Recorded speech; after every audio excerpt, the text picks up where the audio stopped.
Selamat malam pemirsa, yang Anda saksikan tadi adalah bagian dari pernyataan Pendeta Saifuddin Ibrahim yang menyebutkan 300 ayat di Al-Quran sebagai sumber radikalisme dan diusulkan untuk dihapuskan. Ini pernyataan yang meresahkan dan juga berpotensi memecah belah kerukunan umat beragama di Indonesia. Dan ini juga bukan kali pertama upaya provokatif dan juga penistaan agama dilakukan oleh pihak-pihak tertentu. Tapi lagi-lagi kita tidak bisa berbuat banyak dan mungkin tidak bisa ditertibkan karena si pelaku pembuat video ini berada di luar negeri.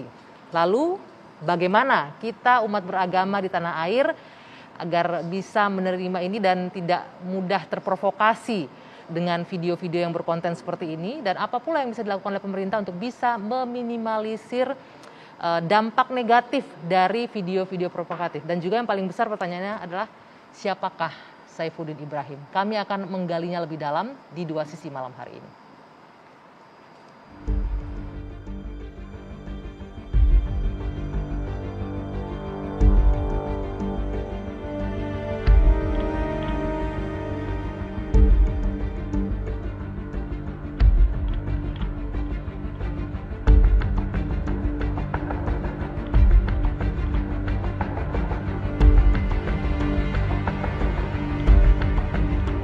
300 ayat yang saya anggap menjadi sumber malapetaka dunia, karena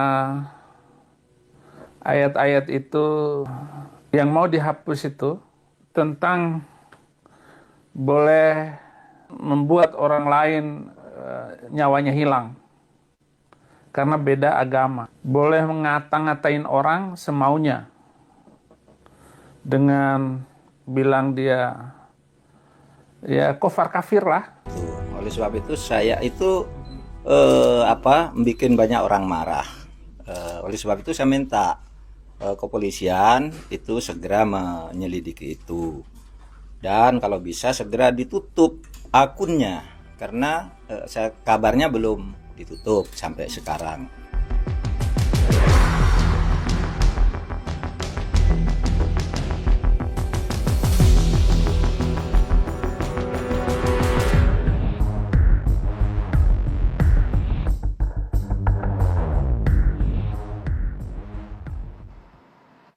Ya, unggahan video dari Pendeta Saifuddin Ibrahim ini memang banyak sekali menuai respon dari masyarakat pro dan kontra, bahkan juga menimbulkan keresahan. Tadi juga Menko Polhukam menyebutkan harus segera ditertibkan, tapi permasalahannya sampai detik ini pun akun YouTube itu masih terus memproduksi tayangan-tayangan yang sifatnya provokatif gitu. Nah, malam hari ini sudah bergabung bersama saya untuk mendiskusikan hal ini. Saya akan perkenalkan satu persatu. Di ujung sana ada Prof. Henry Subiakto. Selamat malam, Prof. Staf ahli Menkominfo. Ya. Malam. Ya. Kemudian ada Ustadz Haikal Hasan Baras, pendakwah. Selamat malam. Assalamualaikum Pak Ustadz. Selamat malam. Assalamualaikum. Dan di sebelah kiri saya adalah Mas Sadam Hussein. Ini putra dari Saifuddin Ibrahim. Selamat malam Mas Sadam. Ya, selamat malam Mbak Agi. Ya. Assalamualaikum. Waalaikumsalam warahmatullahi wabarakatuh. Di ujung sana ada Romo Beni Susetio, anggota BPIP yang juga tokoh dari agama Katolik. Selamat malam Romo. Selamat malam. Ya. Kami juga ingin menginformasikan, saya sebelumnya juga sudah mengundang dan berkomunikasi dengan Pendeta Saifuddin Ibrahim untuk mengundang yang bersangkutan hadir berdiskusi malam hari ini bersama kita. Namun yang bersangkutan memutuskan tidak bersedia bergabung. Alasannya begini, kalau saya boleh cerita sedikit, dia ingin berkomunikasi atau berhadapan langsung dengan Prof. Mahfud. Tapi Prof. Mahfud nggak bisa hadir malam hari ini karena ada kegiatan lain bersama Presiden di Bali. Jadi kita akan berdiskusi ini siapa sih sebenarnya Saifuddin Ibrahim. Kami menghadirkan anak dari Pendeta Saifuddin Ibrahim, Mas Sadam. Saya mau ke Mas Sadam terlebih dahulu ya. Boleh nggak Mas Sadam diceritakan awalnya ayahnya Mas Sadam ini bagaimana sampai titik balik akhirnya convert atau berpindah agama dari Muslim ke Kristen, dan juga sebelumnya backgroundnya adalah guru Ustadz ya, Pak Saifuddin ini ya. Bisa diceritakan sedikit? Oke, terima kasih kesempatannya pada malam hari ini. Pertama-tama saya ingin bersyukur kepada Allah diberikan kenikmatan yang hari ini saya rasakan, yaitu agama Islam, yang alhamdulillah saya juga harus bersyukur bahwasanya apa yang terjadi pada hari ini itu benar-benar membawa hikmah dalam kehidupan. Salawat hanya kepada Rasulullah. Kemudian untuk menjawab pertanyaan dari Mbak Anggi, Oke, izinkan saya menceritakan sedikit kilas balik Abi seperti itu. Jadi Abi memang benar-benar saya konfirmasi bahwasanya beliau adalah seorang ustadz. Oke. Seperti itu di pesantren di Al Zaitun, dan kebetulan kita bertiga, saya anak kedua, kita semua studi di sana. Madrasah Ibtidaiyahnya di Al Zaitun. Artinya di sana ya memang beliau adalah ustadznya seperti itu. Pesantren Al Zaitun. Kemudian kami di Al Zaitun sekolah 1 tahun, tetapi di tahun 2006 saat itu Saddam berusia 10 tahun. Oke. Di kelas 6 beliau memutuskan pindah agama seperti itu. Pindah agama menjadi agama Kristen, kemudian akhirnya dilepas semua jabatannya sebagai dewan guru di sana. Itu berkomunikasi nggak dengan keluarga kenapa alasannya pindah dan lain-lain? Masih dirahasiakan saat itu. Oh, oke. Jadi kepindahan beliau itu diberitakan setelah 3 bulan beliau memeluk agama Kristen seperti itu. Setelah itu mulai aktif sebagai pendeta, apakah langsung Iya. aktif sebagai pendeta atau? Ya, beliau kemudian mengikuti beberapa studi ya, saya yakini itu, dan akhirnya sampai kemudian beliau bergelar STH, Sarjana Teologi. Sempat seperti itu. mengambil pendidikan di teologi. Betul, berarti ya? betul seperti itu. Dan akhirnya beliau aktif pelayanan ya, kebaktian di mana-mana seperti itu. Oke. Pertama kali ketika keluarga mendengar bahwa Mas Saddam memanggilnya Abi ya, ayahnya berpindah agama, respon keluarga seperti apa saat itu? Iya, respon keluarga. Jadi benar-benar kalau misalnya kami dari keluarga itu merasa terluka, ya yang pertama. Karena memang orang yang dicintai, orang yang dekat, orang yang merawat. Ini saya moga ucapan-ucapan saya objektif ya. Itu memang kami keluarga terpukul. Tetapi karena berhubung beliau itu masuknya tahun 2006, artinya memang bukan waktu yang sebentar, tapi sudah cukup lama. Artinya kami memiliki kedewasaan di mana akhirnya oke, itu benar-benar keputusan Abi. Secara hukum di Indonesia itu haknya Abi seperti itu. Tetapi ada yang menjadi tidak haknya Abi. Ketika mencampuri urusan agama yang kemudian sebelumnya ia peluk, yaitu agama Islam. Seperti itu. Sebenarnya ini saya sempat bilang tadi di awal bahwasanya ini adalah saya mendapatkan hikmah yang luar biasa. Hikmahnya yaitu adalah kalau kami dari keluarga itu akhirnya menjadikan diri kami kritis terhadap apa yang kemudian kami peluk hari ini. Oleh karena itu dari Abi yang kemudian sampaikan kemarin-kemarin itu, alhamdulillah, ini konsumsi saya pribadi sekali lagi ya. Saya meyakini bahwasanya agama yang saya peluk hari ini dan tidak pernah berganti yaitu agama Islam. Walaupun sempat sekali ya, ketika saya SD, SMP, SMA itu tentu ada programnya Abi. Ya, saya harus ke gereja dan lain-lain seperti itu. Karena betul, betul. Nah, artinya karena memang beliau yang pemberi nafkah seperti itu. Jadi kita sebagai anak ya saat itu tidak punya banyak pilihan seperti itu. Dan dalam konteks ini tentu kita sepakat ya, ketika seorang berpindah agama itu hak masing-masing. Tapi ketika sudah mencampuri, bahkan ini terkesan menghina, melecehkan suatu agama tertentu, ini yang menjadi masalah, termasuk ini yang kita diskusikan malam hari ini. Nah, apa yang disampaikan oleh ayah Anda ketika akan berpindah agama itu? Bagaimana cara ngomong ke keluarganya saat itu? Masih ingat nggak? Saya ingat sekali. Jadi saya adalah anak yang pertama kali mengetahui kepindahannya Abi saat itu. Saat itu kita berada di Indramayu, tiba-tiba kita keluar dari pesantren itu. Saya shock karena saat itu memang terlepas dari label yang dilabeli pesantren itu Al Zaitun itu, saya harus kemudian menyampaikan fakta bahwa di pesantren yang besar sekali, 1.200 hektar, santrinya 11.000, guru-guru ustadz-ustadz, asatid-asatidnya itu 300. Dan karyawan Anda 700. juga pengajar di situ waktu itu ya? Abi di sana dewan guru 12, jadi tidak termasuk dari 300 itu. Nah, artinya sayang sekali kalau misalnya saya sampai keluar dari sana gitu. Akhirnya kemudian semua dicabut, kita pulang kampung. Di pulang kampung itulah di tempatnya Abi itu di Bima ya, Nusa Tenggara Barat. Saat itu Abi ini ya, ketika perjalanan ke sana itu bertemu dengan orang-orang dari penerbit Alkitab seperti itu. Oke. Jadi sepanjang perjalanan kita bertemu dengan orang-orang yang saya nggak pernah tahu kenapa Abi ketemu orang-orang seperti ini. Nah, kemudian saya bertanya sama Abi, kenapa kita bertemu dengan orang-orang yang berbeda keyakinan, Bi? Dari awal kita berangkat dari Indramayu, kemudian ke kampungnya Abi, gitu. Abi menjawab, ini yang namanya toleransi, nak. Seperti itu. Jadi Sadam, kalau misalnya kita kemanapun, mereka berdoa, kamu tundukkan kepala ya. Ya, saya sebagai anak umur 10 tahun, kelas 6 SD, saya dengan ikut. orang tua ya. Jadi bertemu dan bergumul dengan teman-temannya Abi, bahkan ke gereja seperti itu. Kata-kata disampaikan apa ketika dia harus berpindah agama? Iya. Gitu? Apa tepatnya disampaikan ke anak-anak? Terima kasih, Karena oke. anak-anaknya masih kecil semua itu. Iya betul. Ketika Abi berpindah agama, yang beliau sampaikan adalah bahwasanya satu-satunya juru selamat itu adalah menerima Yesus Kristus sebagai Tuhannya. Ayahanda menyebutkan nggak kenapa akhirnya memutuskan untuk berpindah agama? Iya betul. Saya bertanya sama Abi, mengapa harus meninggalkan agama Islam seperti itu? Kalau misalnya menurut hematnya Abi yang saya tangkap dari sampai detik ini, hari ini, ya beliau punya keyakinan Oke. bahwasanya agama Islam itu adalah agama yang mengandung unsur terorisme gitu, sehingga tidak layak dipeluk seperti itu. Pemahaman ayah Anda saat itu ya. Seperti itu, dan itu diadukan dengan pengalaman saya anak usia 10 tahun seperti itu. Saya kira nggak fair ya. Tapi akhir ini menuju saya kemudian SMA, kemudian kuliah, saya memutuskan untuk kemudian saat itu ya ikhtiar untuk kemudian saya berbalas video dengan Abi.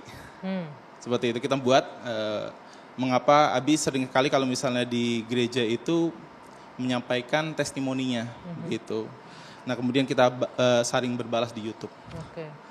Seperti Sampai itu. sekarang itu juga masih Kalau berlangsung? sampai sekarang sudah berakhir, karena saya pikir itu tidak berhasil ya. Oke. Maka saya kemudian diajarkan oleh ustadz saya untuk kemudian coba kedepankanlah adab.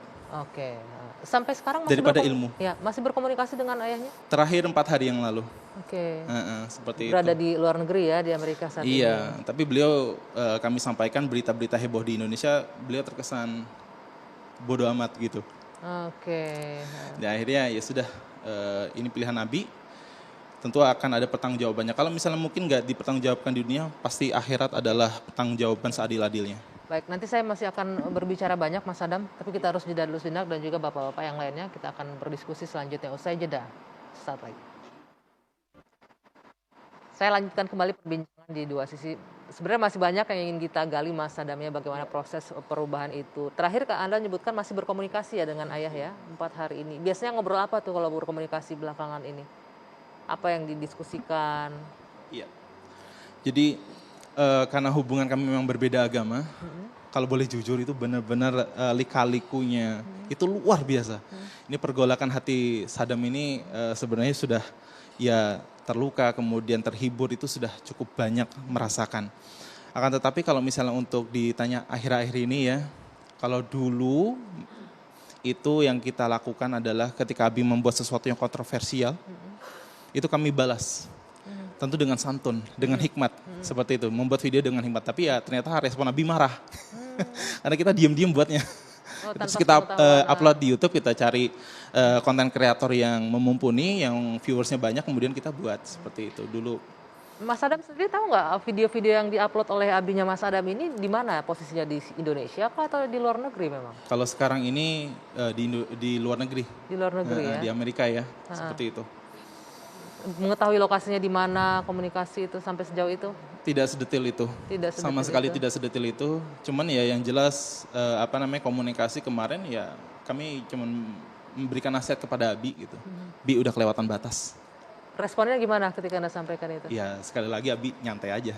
Nyantai aja. Saya juga tidak ada bergeming sedikit pun untuk mungkin membuat pernyataan klarifikasi atau apapun, tidak.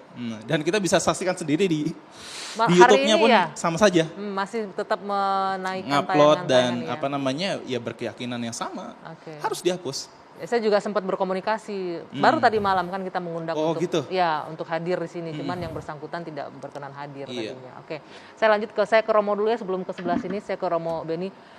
Romo, dari umat Kristiani sendiri melihat apa yang disampaikan oleh pendeta ya, pendeta Saifuddin Ibrahim ini bagaimana? Karena kita sama-sama sepakat bahwa ini ada potensi untuk mengganggu kerukunan umat beragama. Kalau Ya, dari kalau ini ya bertentangan dengan iman Kristiani. Mhm. Karena prinsip iman Kristiani itu adalah menyintai sesamanya, tidak boleh menghujat, dan tidak boleh menghina agama orang lain. Dan itulah prinsip Paus, mulai dari Paus Yohanes kedua sampai Fransiskus. Nilai-nilai agama itu luhur. Yang kedua, dia tidak punya otoritas dan kemampuan dalam ilmu pengetahuan itu. Habib Bikal yang belajar kitab suci itu nggak mudah. Walaupun tadi Mas Adam menyebutkan sudah sempat sekolah teologi. Ya meskipun gini, kitab suci itu harus tahu bahasa aslinya. Oke. Dalam teks itu harus lihat sin libernya, teks, konteks, sosial budaya. Dan belajar kitab suci itu minimal 25 tahun bahasa aslinya. Maka dalam hierarki gereja Katolik yang bisa menaksirkan itu punya otoritas. Nah ini kan tidak punya otoritas. Kedua, dia tidak bisa mengatakan itu taksir literal. Dan perjanjian lama juga banyak ayat-ayat kekerasan. Tapi konteksnya apa? Harus dilihat keseluruhan. Jadi disitulah orang akhirnya mempelajari dalam kitab suci, studi hermeneutika, taksir. Nah makanya saya persoalkan itu sekolah teologinya dia di mana gitu. Karena itu nggak dikenal ya. Dalam kekristenan itu ada jenjangnya. Kalau Sempat kami Oke. ada jenjangnya.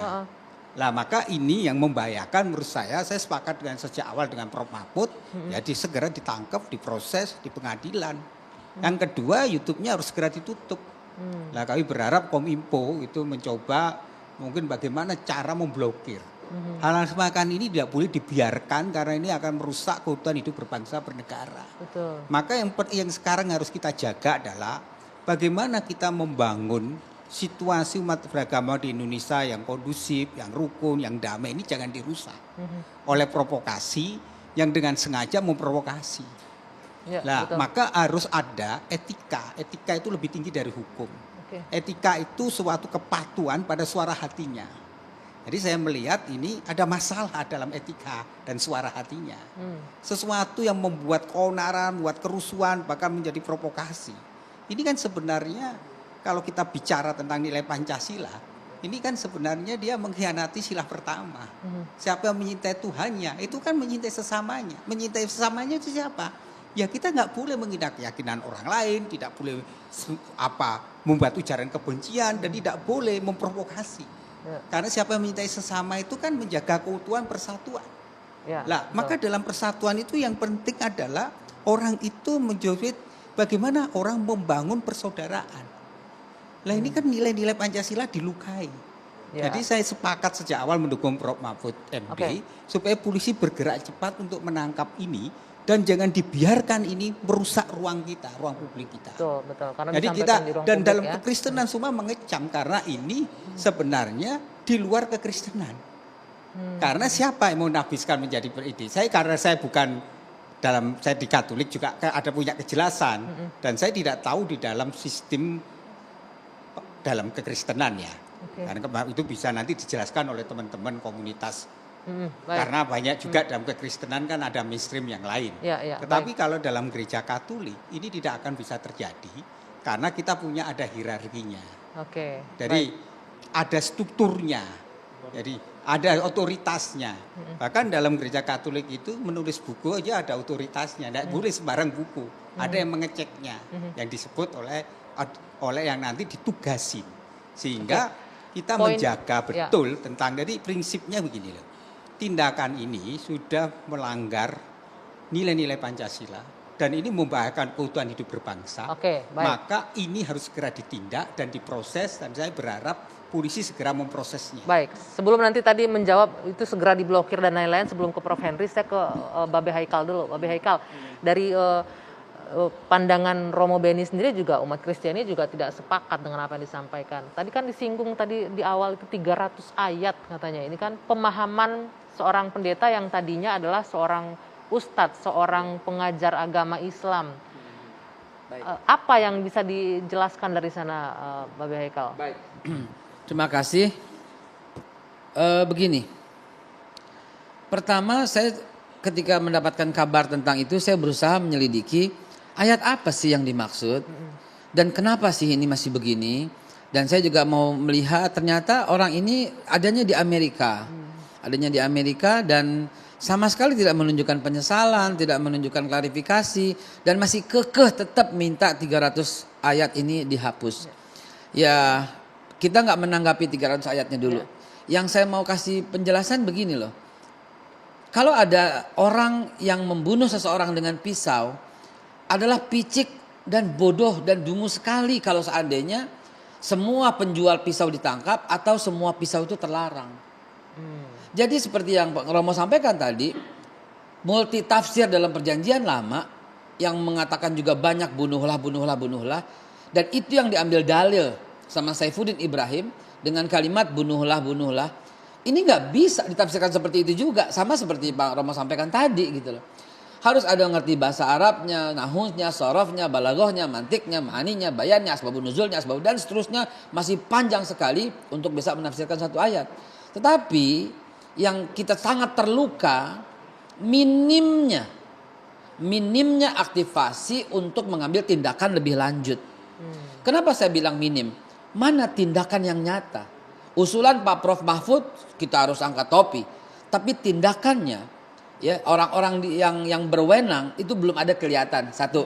Dan suara dari teman-teman ya, dari Kristiani ya, dari DGI gitu ya Bang Romo ya, dan dari organisasi belum terlihat masif untuk mengatakan ini orang ini siapa.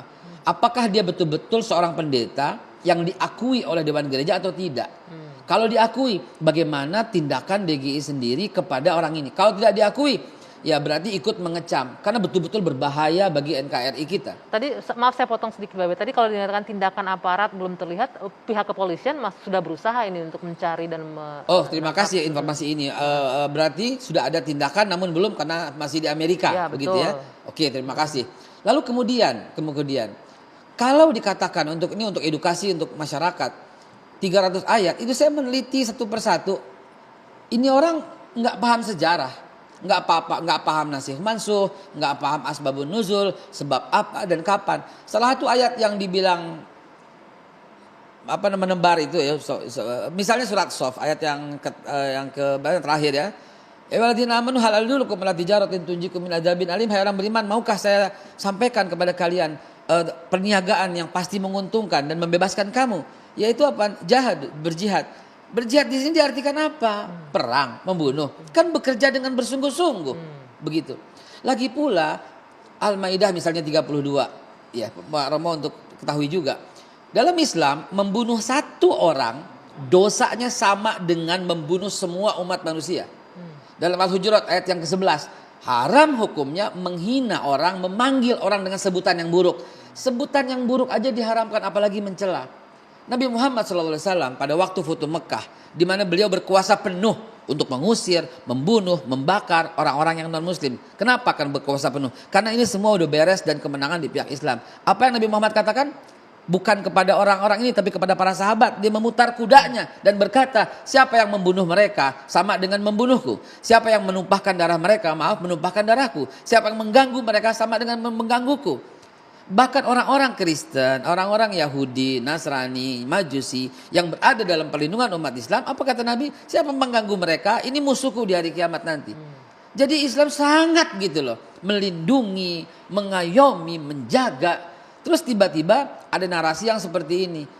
Narasinya yang pertama kali hendaklah kita luruskan semua ya Prof ya. Dan semuanya ya, bahwa ini adalah bukan saya melihat Pak Romo terima kasih cukup tegas bahwa ini bukan bagian daripada ajaran daripada Kristen. Ini adalah oknum, inilah satu orang saja demikian. Dan kita hendaknya mengedukasi masyarakat bahwa ini benar-benar tindakan justru yang menciptakan terorisme. Kalau lihat sejarah dari Pak Sadam sampaikan tadi, masuk Islamnya 2006, kalau saya ukur-ukur dan lihat-lihat, ini lagi gencar-gencarnya fitnah akibat WTC tahun 2001. Kan selama 5 tahun itu Islam dituduh terorisme. Dan dia masuk, pindah agama gara-gara salah pengertian saya yakin. Termakan isu, termakan fitnah dengan isu terorisme mendunia. Sebentar lagi pasti di sosial media akan ada orang yang membenarkan dengan berkata begini, ini kan era digital, ini kan era kebebasan, globalisasi. Itu sudah terjadi di komentar di YouTube, sosial media. Mana bisa kita lakukan itu? Orang ini mengkhianati seperti Pak Romo sampaikan tadi, saya sepakat. Ketuhanan yang Maha Esa dan negara berdasarkan ketuhanan yang Maha Esa mesti dipegang dengan teguh. Itu bambu runcing ketika kita berjuang melawan pahlawan itu bukan soal bambu runcing, tapi siapa yang pegang, yaitu orang-orang yang bertauhid, dan juga bukan cuma orang Islam doang, Baik. orang-orang yang lain, agama lain juga ikut berjuang. Orang ini mengkhianati perjuangan. Oke, itu juga mengkhawatirkan ya Bea untuk Sangat kerukunan umat mengkhawatirkan, beragama. Nanti sangat saya akan berbahaya. lanjutkan ke Prof Henry, jeda Prof, sebentar Prof untuk menjawab bagaimana apa yang harus dilakukan pemerintah untuk bisa menghentikan ini konten-konten ini terus beredar di sosial media. Usai jeda, saat lagi tetaplah di Dua Sisi. Di dalam kitab itu yang aneh, misalnya, masa Tuhan memerintahkan kepada para malaikat untuk sujud kepada Adam, yaitu manusia. Semua malaikat sujud. Katanya kecuali iblis. Ya tentu saja saya setuju dengan iblis, karena malaikat, makhluk tidak boleh sujud kepada manusia, siapapun. Saya setuju dengan iblis dalam hal ini, berdasarkan logika dan berdasarkan tauhid agama itu. Ya, itu juga salah satu pernyataan dari Saifuddin Ibrahim yang juga sangat kontroversial, yang mengundang banyak komentar baik positif dan negatif ya. Sebelum kita lanjutkan mengenai ini, saya ke Prof Henry terlebih dahulu. Yang dari awal Prof mengikuti perbincangan kita, saya minta tanggapan Anda dulu Prof mengenai video tayangan yang beredar ini. Saya ketika melihat video yang sudah disebarkan di berbagai WhatsApp grup ya, itu saya menganggap orang ini kayaknya kalau nggak bodoh gila. Awalnya saya begitu. Ya, mohon maaf ya Mas Saddam Hussein ya, nah beliau anaknya. Kalau nggak bodoh gila. Dan saya nggak nyangka kalau dia itu ternyata sekolah di Usuluddin. Ya. Usuluddin itu tentang ketauhidan. Belajar ketauhidan di Universitas Muhammadiyah Surakarta. Saya nggak nyangka gitu loh. Karena saya menganggap ini orang nggak tahu mana beda antara ayat-ayat yang sudah pasti tidak boleh diubah, karena memang Quran itu asli ya, nggak bisa diubah-ubah, nggak ada Quran diubah-ubah. Sama persoalan tafsir, dia yang diomongkan tuh tafsir semua. Dia menyangkal persoalan tafsir gitu ya. Ini pribadi saya. Ya, ya. Tapi kok tafsirnya bermasalah, memang ada orang bernafsirkan bermasalah, makanya teroris itu kan menafsirkan secara salah. Tapi berapa jumlah teroris? Ada di Indonesia, jumlahnya berapa? Sedikit. Sementara yang baik-baik kan banyak. Yang tidak menjadi teroris, yang toleran, yang damai, itu kan banyak. Lebih banyak yang damai daripada yang teroris. Tapi lalu apakah kalau ada teroris lalu 300 ayat-ayat yang katakanlah seringkali ditafsirkan salah itu lalu kemudian harus diganti. Allah saja menjaga kok namanya ayat suci Al-Quran itu. Berubah sedikit saja akan ketahuan gitu loh. Nah itu dari sisi agama. Ya. Tapi ketika kemudian saya tahu bahwa ini ternyata sekolahnya di Usuluddin dulunya. Wah ini jelas sudah ada masalah ini. Ini ada problem yang memang agak serius ini persoalannya. Bagi kalau ada yang marah itu logis lah karena marah ya. Karena walaupun ini pendapat, dia berpendapat bahwa ada pendapat yang lebih ekstrem lagi. Nggak usah ngirim jamaah haji, kalau dia jadi Menteri Agama nggak akan ngirim jamaah haji. Buang-buang karena uang, itu katanya, buang-buang yang devisa. Dan logika buang devisa iya, tapi itu kan ibadah. Dan itu ibadah merupakan rukun Islam yang kelima gitu loh. Ini kok mau ngilangkan rukun Islam yang kelima. Jadi saya hanya mengatakan ini orang bodoh, orang ngawur, orang menyakiti. Cuma memang di dalam undang-undang yang ada di Indonesia itu tidak ada pasal yang tepat sekali untuk dipakai. Bahkan untuk menjerat ini yang Untuk sudah menjerat dia itu menyebabkan keresahan di masih mana-mana. ada di abu-abu. Ujaran kebencian di mana-mana. Iya, itu kalau kemudian kan begini. Yang namanya hukum itu bukan bagaimana orang karena marah lalu hukumnya harus mengikuti, bukan itu. Hukum tidak ditentukan oleh marah tidaknya orang. Tapi hukum adalah unsur-unsur itu memenuhi atau tidak. Oke, Nah, undang-undang kita di Indonesia itu sudah terlanjur banyak yang direduksi, bahkan dilimitasi pengertian-pengertiannya. Sementara masyarakat kita semakin sensitif, semakin berperasaan, apalagi di era digital seperti ini. Jadi ini Prof, ada diskrepansi yang luar biasa. Maaf saya potong Prof, jadi kalau menurut Anda ini masyarakatnya aja yang terlalu sensitif. Ini pernyataannya tidak memenuhi pelanggaran di undang-undang Bukan, mana? saya juga marah kok. Oke. Saya juga marah, bukan marah karena tersinggung ya. Ini sudah jelas-jelas agama, kemudian kitab suci, jelas tersinggung. Tapi hukum kita memang agak semakin longgar sekarang. Tapi ada nggak mekanisme ya ketika itu sudah meresahkan, membuat keonaran, itu tidak mungkin nggak bisa pemerintah intervensi ya. Untuk misalnya YouTube-nya itu segera ditutup misalnya. Nah, saya jawab dua. Saya pertama membuat keonaran. Yang bisa kena undang-undang karena dia membuat keonaran, kalau membuat berita bohong, ciptakan keonaran, kena undang-undang. Oke, kalau gitu Tapi kalau pertanyaan saya, pendapat yang kontroversi, yang bodoh, yang ngawur, memunculkan keonaran, Oke, Prof. itu tidak Anda ada kan- dalam undang-undang kita. Prof, maaf saya bertanya, Anda kan pakarnya di sini, tidak memenuhi unsur undang-undang apapun di ITE, pernyataan dari Di ITE tidak ada. Saifuddin tidak menyinggung Tidak ada. sama sekali. Tidak ada sama sekali. Bagaimana dengan ujaran kebencian? Apakah dia membenci kepada kelompok tertentu? Dia akan berpendapat. Ini kan agak sulit. Kecuali kalau dia Menghina? membenci, dia mengajak untuk membenci. Kalau konsekuensinya memang memunculkan orang menjadi marah, menjadi bermusuhan, menjadi benci, ya konsekuensinya. Jadi tidak memenuhi unsur-unsur itu. Tapi ajakan-ajakannya itu tidak. Makanya ini saya bilang mengatakan ini ada di gray area. Di wilayah yang agak gray area. Tapi menurut saya apa yang disampaikan Profesor Mahfud MD benar. Tangkap dulu untuk meredamkan, tangkap dulu untuk kemudian Boleh diproses. digunakan mic-nya, Biarkan Babe. nanti pengadilan yang Memutuskan menentukan nanti, oke. benar atau tidak. Kalau perlu judge made law, Oke. hakim yang membuat Babe Haikal, ini itu. memang bukan wilayahnya Babe untuk pakar hukum ya, tapi saya bertanya ini. Tapi menurut Prof Henry tidak ada memenuhi unsur pelanggaran di Undang-Undang ITE sekalipun pernyataan dari Saifuddin Justru Ibrahim. saya mau bilang begini, ini orang kok masih terus diundang, masih terus diberikan panggung untuk bicara. Pernyataannya yang sangat mengkhianati kebangsaan, yang sangat menginjak-injak Pancasila, yang sangat merusak dan menimbulkan jelas, ya kalau dibilang keonaran mungkin di dunia ITE menimbulkan di dunia sosial media, tapi di bawah itu belum menimbulkan. Saya bilang belum, Pak Prof dan teman-teman, 1 bulan rata-rata saya bicara masih di 100-an masjid. Dan kita itu meredam terus gitu loh. Betapa marahnya masyarakat. Dan kita redam kenapa? Supaya nggak meluas. Supaya tidak sampai melakukan kegiatan yang justru mencederai persatuan dan kesatuan. Yang dialamatkan kepada agama di mana yang dianut sekarang. Jadi harusnya bekerja sama kuat ini kerjasama ini. DGI, teman-teman yang di gereja, teman-teman yang pendeta. Ramai-ramai mengatakan ini orang nggak benar. Ini orang salah. Ini orang seperti yang Bapak bilang tadi. Mohon maaf Pak Sadam ya. Ayah anda ya, ini orang nggak benar, ini orang nggak boleh diikutin, tidak mewakili Kristen, rame-rame begitu.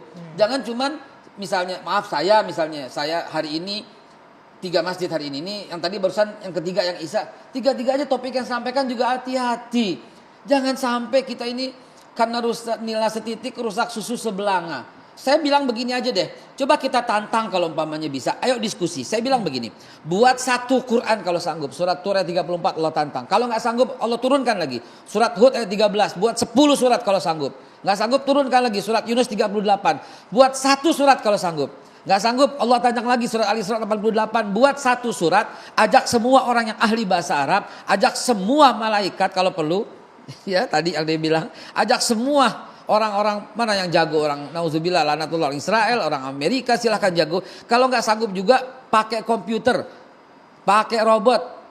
Fa in lan taf'alu wa lan ta'falu fattaqun nar allati tu'adun nasul hijarah. Yang Allah bilang silahkan kalau sanggup. Dan ternyata surat Al-An'am 115 Allah itu jamin. Ayo kalau berani rubah-rubah, kalau nggak sanggup sekarang rubah-rubah. Titiknya tak dikasih 1 jadi sa, ba dikasih diganti jadi nun yang di bawah diganti atas, silahkan kalau berani.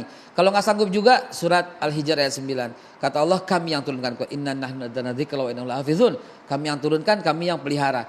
Nah, sekarang kita mau tantang. Silahkan kalau umpamanya sanggup. Mau rubah, mau hapus, silahkan. Dan apa yang dilakukan si Saifuddin Ibrahim ini adalah bukan hanya mencederai umat Islam, tapi mencederai seluruh masyarakat. Dia menantang Allah dan menimbulkan kebencian yang sangat dalam dan bencana bagi Indonesia. Prof Henry mencederai dan menimbulkan kebencian. Ini saya mau sedikit bedah sedikit ya Prof. Ini kita buka pasal 28 ayat 2 Undang-Undang ITE. Itu kan bunyinya setiap orang dengan sengaja dan tanpa hak menyebarkan informasi yang ditujukan untuk menimbulkan rasa kebencian. Tadi sudah, kalau menurut Ustadz Haikal ada terpenuhi ya. Dan permusuhan individu atau kelompok masyarakat tertentu berdasarkan suku, agama, dan ras dan antar Sedikit golongan. sebelum ke Prof. Apakah ini tidak bisa? 1 menit sebelum ke Prof. Kita ini kan pelaku di bawah. Ini udah menimbulkan kebencian, akan menimbulkan keonaran dan luar biasa kemarahan umat di bawah terhadap beliau. Masih tidak terpenuhi unsurnya? Ya, makanya saya katakan ini ada di gray area. Makanya memang perlu segera ditangkap, walaupun dia ada di Amerika kan begitu. Nah, kenapa saya katakan gray area? Satu, dengan sengaja tanpa hak. Kalau ini akan nanti hal yang seperti ini tidak hanya Saifuddin Ibrahim, akan sering muncul seperti ini. Terutama ya tadi yang ada dari luar negara lain. Karena di negara lain menjelekan agama itu dianggap bagian dari kebebasan berpendapat. Oke, tapi Gitu di loh, Indonesia negara kan lain. tidak Apalagi di seperti Amerika. itu.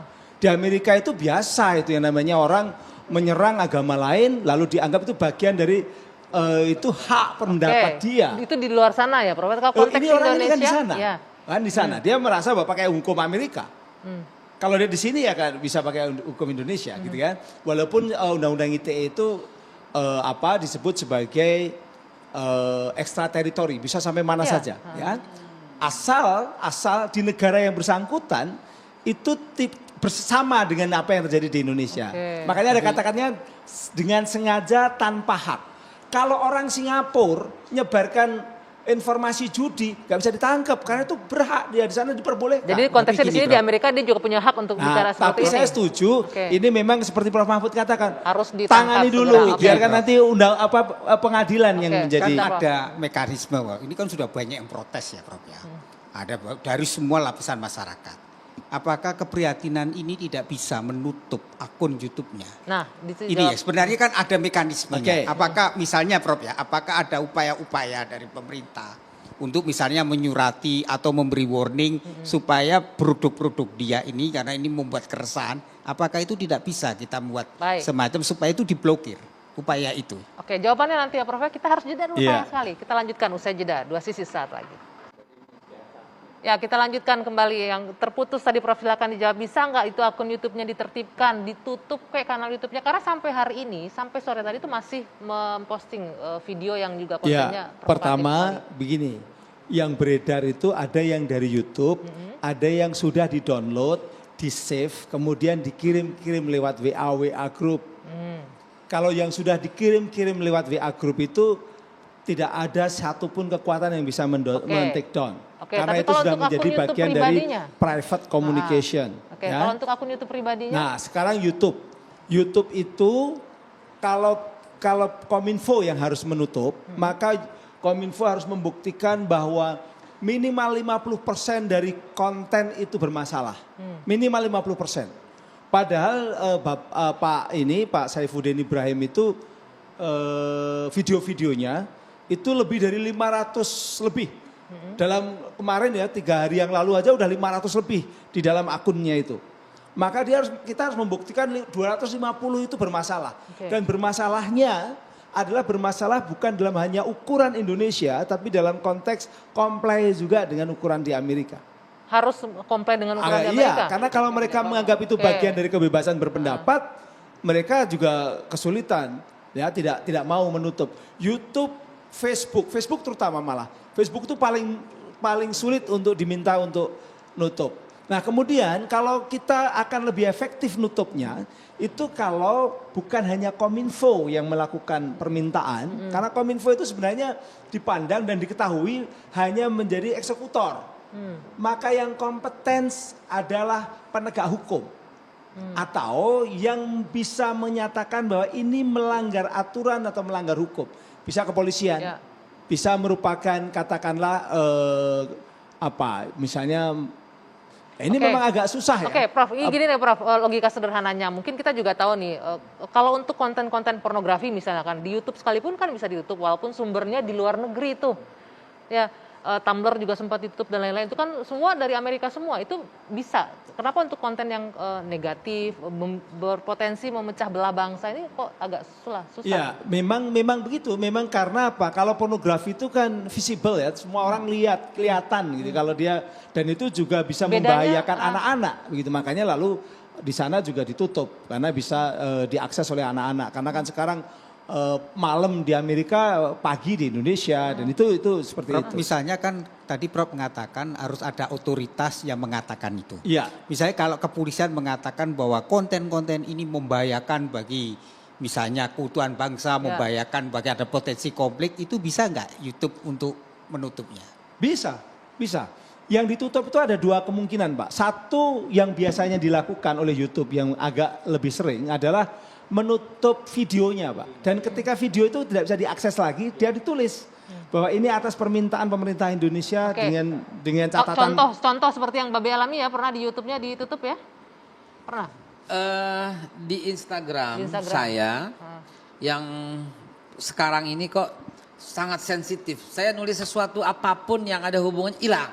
Langsung hilang. Itu sebenarnya siapa pelakunya? Artinya bisa. Di YouTube saya juga demikian. Kita mungkin pertanyaannya jangan itu. Artinya bisa kan dilakukan itu? Kalau YouTube sendiri yang melakukan pasti bisa. Tapi kalau Tapi pemerintah kan based on Indonesia, laporan, kan? pemerintah Indonesia nggak bisa dong buka nutup punyanya YouTube Iya, itu. tidak based on laporan harusnya. Apakah dalam konteks ini apakah pemerintah tidak melihat ini mengkhawatirkan? Sebentar, boleh nggak saya luruskan sedikit? Tadi ketika ada aparat penegak hukum yang menyatakan ini berbahaya dan menuliskan surat kepada YouTube, mau 250% atau tidak seharusnya udah bisa. Dan pemerintah udah menyatakan berbahaya kok orang ini terhadap keutuhan berbangsa, harusnya selesai. Harusnya bisa. Iya, memang kalau ada surat, jadi semuanya harus based on. Jadi gini, YouTube itu ada semacam fitur untuk pelaporan pemerintah di seluruh dunia, tidak hanya untuk Indonesia. Fiturnya itu bisa diisi oleh semua pemerintahan, apakah itu Singapura, Malaysia, Indonesia, itu. Kemudian ada surat. Nah, tetapi ini akan menjadi kuat kalau dia dilampiri oleh permintaan dari otoritas yang berwenang. Kominfo itu bukan. Bukan, otoritas yang berwenang yang terkait dengan hukum, terkait dengan misalnya kalau mengenai kesehatan ya Kementerian Kesehatan kan begitu. Dalam konteks ini kan aparat kepolisian misalnya untuk mengejar ini sekarang coba, makanya ini sebenarnya harusnya tanya sama kepolisian. Polisi sudah belum kirim surat ke Kominfo untuk nutup itu? Berarti Kominfo konteksnya menunggu di sini dari aparat. Kominfo itu tombol saja. Berarti dengan harus inisiasi ada yang memencet tombol itu Prof. dari instansi-instansi yang terkait dan memiliki otoritas. Karena berarti Kominfo bukan ahli seluruh konten. Tapi Kominfo adalah eksekutor. Kalau kita melihat bahwa sebagai pemerintah melihat konteks ini sangat membahayakan keutuhan umat beragama, kerukunan, itu tetap harus menunggu pihak aparat yang mengirim surat. Iya. Walaupun Menko udah ngomong, Menko Mahfud juga ngomong ayo segera ditangkap, itu tetap harus menunggu surat dari aparat dari Kominfo untuk ditutup. Terjawab ya. Itu karena ada Permen nomor 5 tahun 2020 kalau nggak salah aturannya seperti itu. Jadi semuanya itu harus berbasis dari laporan-laporan resmi dari kementerian lembaga yang berwenang. Baik. Ini diskusinya dan Kominfo bukan lembaga yang berwenang menilai konten. Hanya sebagai eksekutornya tadi untuk menerima ya. Terakhir nih saya mau ke Mas Sadam. Dari sekian panjang lebar tadi diskusi kita ya, mungkin Mas Sadam ada yang ingin disampaikan nggak untuk mungkin ayah Anda menyaksikan malam ini dari negeri seberang atau juga untuk umat Islam yang mungkin ini yang berwenang siapa? Apanya polisi atau Kementerian Agama atau MUI atau siapa? Agak rancu juga persoalan seperti ini. Duduk bersama. Demi menjaga kerukunan umat duduk bersama, kita bersama-sama. Mau polisinya, mau TNI-nya, mau ulamanya, termasuk mau masyarakatnya, MUI-nya, umat beragamanya tokoh juga. duduk bersama ini orang seperti ini mau diapain gitu. Terakhir Mas Sadam yang ingin disampaikan mungkin ke ayah dan juga umat atau penonton kita malam hari ini yang menyaksikan. Iya, pertama saya mau terima kasih kepada para narasumber yang kemudian memberikan saya banyak sekali ilmu-ilmu yang kemudian bisa saya manfaatkan untuk di kemudian hari. Dan ingin saya kemudian sampaikan kepada Abi ya, Abi di sana ini adalah sesuatu yang musibah yang kalau misalnya saya bisa sebutkan. Di dalam agama Islam yang kemudian sampai hari ini saya pelajari, itu benar-benar tidak ada sedikitpun kandungan ajaran-ajaran terorisme. Seperti yang tadi disampaikan oleh Babe Haikal. Akan tetapi yang kemudian disampaikan oleh Abi ini saya menarik sebenarnya. Abi ini ustadz. Abi adalah benar-benar ustadz. Sedangkan seorang muslim dituntut untuk memasuki Islam secara kafah, keseluruhan. Dan ketika statement Abi, umat Islam itu adalah orang-orang yang radikal, teroris, mudah membunuh orang lain karena perbedaan keyakinan. Sebenarnya pertanyaan simpel, kalau misalnya dia seorang ustadz, kemudian dahulu meyakini Al-Quran memiliki ajaran seperti itu, saya pribadi ingin bertanya, Abi itu saat itu sudah pernah mengajari santrinya membunuh orang atau belum?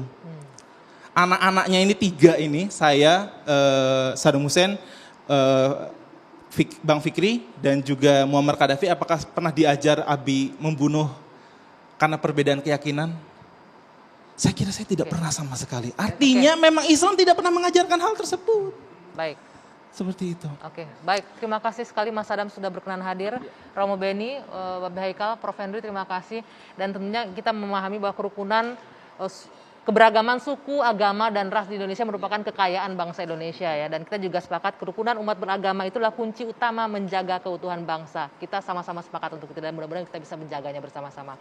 Saya Dwi Anggia, saya harus akhiri 2 sesi malam hari ini. Sampai jumpa pekan depan, selamat malam.